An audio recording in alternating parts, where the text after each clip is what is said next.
We're approaching the year 2016, and racism is still a big problem in the U.S., according to over half of Americans. 5 years ago, only 33% of Americans thought racism was a significant issue in the country, according to the Pew Research Center. The topic of racism has been discussed for many years, but within the last 2 years, there's been an increased concern about racial discrimination. A major contributor for the increased concern is the focused media coverage of the deaths of unarmed African Americans by police. 58% of Latinos characterize racism as a significant problem, along with 73% of African Americans. Among whites, 44% say racism is a big problem, and that's an increase of 17% since 2010. So we went out to ask people if they personally think if racism is still a problem in the U.S. Yeah, growing up in the South, everybody's kind of seen it and been a part of it, but at the same time, the only way to better yourself is to not ignore it, but alleviate the situation by telling people that they're wrong. Racism is definitely still alive. It's crazy to think that it's not. We have seen too many incidences. I go through it almost all the time still. I grew up as a biracial child, a white mom and a black dad. So I am too white for the black kids, but too black for the white kids. So I'm kind of stuck in this limbo. And people don't think that I still get the same racism comments, but I get them probably twice as bad as the average person does. One thing I could say about being black is that if you're a well-spoken black person or you're the slightest educated or not typical what people expect to be black, they automatically assume that you're white. This can be said from black people or white people. So they'll say, you're not black, or you're, you're the whitest black person I ever met. So you don't really count as black. You don't fit in with everyone else as black. But what does it mean to be black? You know, it's just, you just kind of see the way people act around each other. Maybe they feel uncomfortable around each other, or, you know, groups separated. But I haven't seen really like mean racism, you know, face to face. Of course, we've, you know, obviously Charleston, we had the recent incident at the church, and it still goes on. But, you know, for the most part, I don't really witness it that much. I was born into racism in South Africa. I was born during the apartheid period where blacks were told they were inferior, they were not better than whites, and the blacks were at the bottom of everything. Our education system was divided according to our racial groups. Racism allows privilege for some groups. And so if you're not willing to give up privilege, then that will continue. I believe it's a problem in every country, to be honest. I mean, we'd be ignorant not to admit it exists.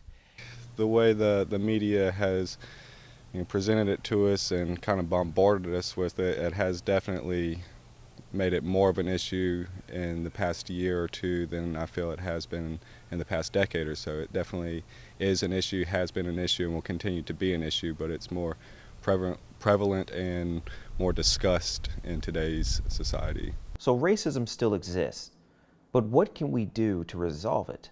What can the average American do to help unify this nation racially? I mean, it's cliche, but don't judge a book by the cover. Just because the color of your skin is one thing, that has nothing to do with your morals and your principles.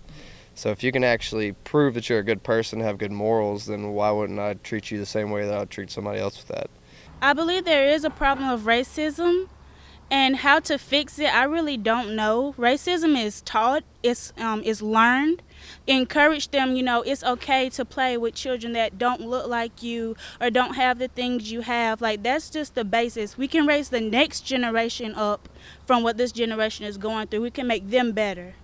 Definitely it is a problem, but I think that the younger generation's racism is kind of fizzling out as we're all, you know, we all grew up, you know, totally desegregated. And yeah, I think it's a lot more of an issue with the older generations, and things are getting better. I think the first step to solving racism in our country is definitely acknowledging that it's still a problem, and that little comments and jokes that's still being racist. The whole, oh, I have a friend that's black, it's okay, it's still not okay. if you would be offended to say this to your grandma or somebody that you didn't know or somebody that's very powerful, important, don't say it. To solve racism, I think we should just raise awareness about racism. Just make sure that everyone knows that it's an issue and make sure people are aware. In order to alleviate racism in America, I believe that we need to talk about the wrong that was done, and we need to redo how American history is taught.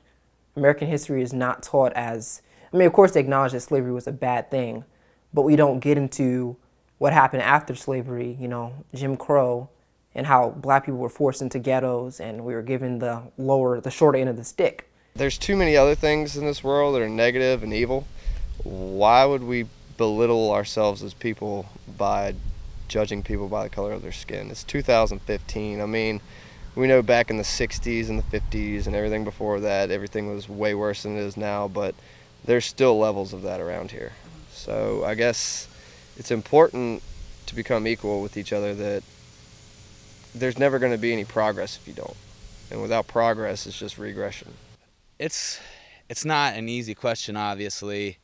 And I think the only way we can really do it is just pull together as a country and see, you know, we can see on a very wide spectrum just how it's all hate is what it kind of, that's what it stems at.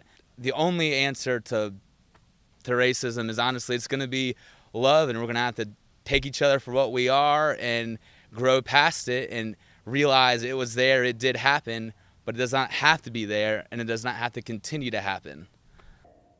We should go beyond racial reconciliation. We should go for heart and soul transformation so that we don't see people of the same race killing one another.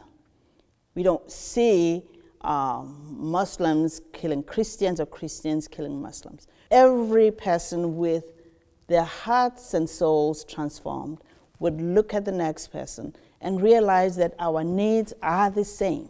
We all want security, we want to be loved, we want comfort. Acknowledging that racism is a problem is the first step towards racial unity. Spending time with people from different backgrounds and listening to their perspectives are practical ways to racially unify the country. William Smith, WLYH Harrisburg.